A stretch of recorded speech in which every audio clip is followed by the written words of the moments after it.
베트남 전쟁 당시의 일입니다. 미군 병사 4명이 차를 타고 정글 속을 달리고 있었습니다. 길은 좁았고 상황은 긴박했습니다. 그때 갑자기 배트공이 기습을 받게 되었습니다. 총성이 울리고 위험한 상황이 벌어졌습니다.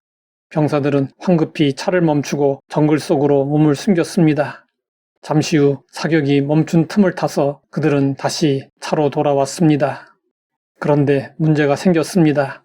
앞으로 가자니 적이 있는 방향이었고 차를 돌리자니 길이 너무 좁아 방향을 바꿀 수 없었습니다. 그 순간 이들은 놀라운 일을 했습니다. 4사람이 각각 바퀴 하나씩을 붙잡고 차를 번쩍 들어 올린 것입니다.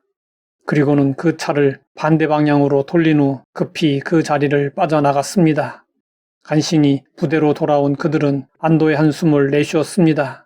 그런데 이상한 생각이 들었습니다. 정말 우리가 그 차를 들었던 걸까?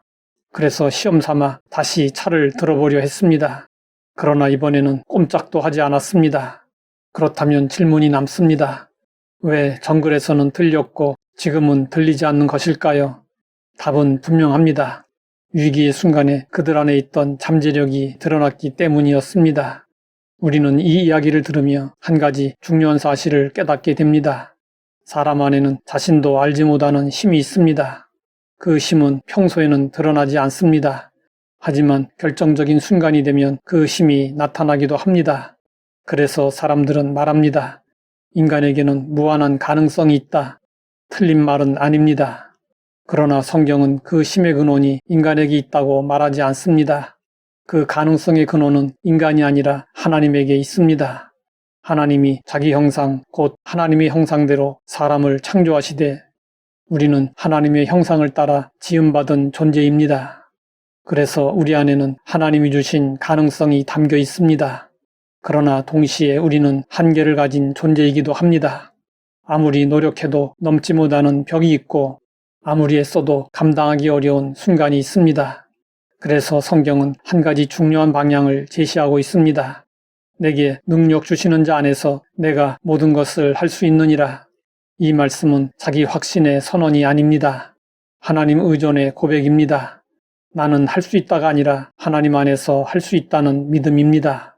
인간의 가치와 가능성은 스스로 만들어낸 것이 아닙니다. 하나님으로부터 온 것입니다. 베트남 정글 속에서 차를 들어 올렸던 병사들을 생각해 보십시오.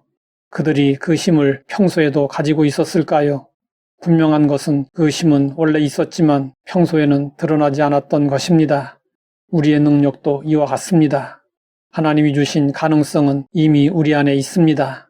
그러나 그것은 하나님을 떠나서는 결코 온전히 드러날 수 없습니다. 어떤 순간, 어떤 환경, 어떤 믿음의 결단 속에서 비로소 나타납니다. 바울은 이런 고백을 했습니다. 내 은혜가 내게 족하도다. 이는 내 능력이 약한 데서 온전하여 짐이라. 하나님의 능력은 자신의 한계를 인정하는 사람에게서 온전히 나타납니다. 우리는 종종 자신의 능력을 과소평가하며 살아갑니다. 나는 안 된다고 말합니다. 나는 부족하다고 단정합니다. 그러나 하나님은 우리의 한계를 보지 않으시고 이렇게 요청하십니다. 나를 믿고 의지하라. 내 안에서는 모든 것이 가능하다. 중요한 것은 하나님이 그 가능성을 어떻게 나타내시느냐입니다. 세상은 노력과 훈련을 말하지만 성경은 하나님과의 관계를 말합니다.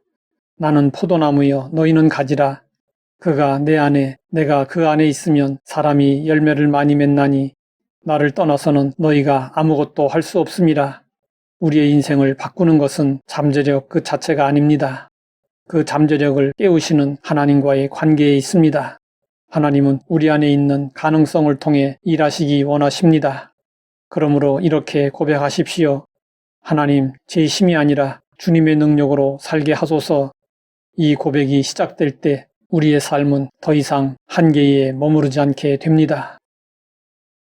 하나님 아버지, 우리에게 은혜와 능력을 주셨음에 감사합니다. 우리의 한계가 아니라 하나님의 능력을 바라보게 하옵소서. 예수님의 이름으로 기도드립니다.